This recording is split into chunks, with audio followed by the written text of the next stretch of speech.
আসসালামু আলাইকুম।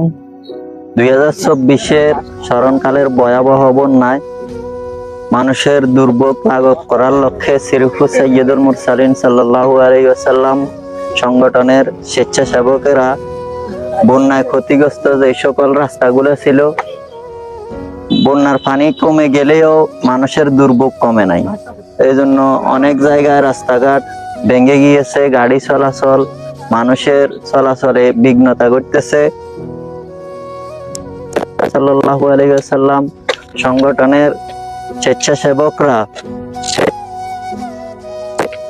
রাস্তাগুলোর প্রাথমিক মেরামত করতেছে। এই কাজে সিরফু সাইয়্যিদুল মুরসালিন সাল্লাল্লাহু আলাইহি ওয়াসাল্লাম সংগঠনের অসংখ্য স্বেচ্ছাসেবক নিয়োজিত আছে। আমরা প্রাথমিক অবস্থায় সিরফু সাইয়্যিদুল মুরসালিন সাল্লাল্লাহু আলাইহি ওয়াসাল্লাম সংগঠনের পক্ষ থেকে দক্ষিণ শ্রীপুরের রাস্তা থেকে শুরু করছি।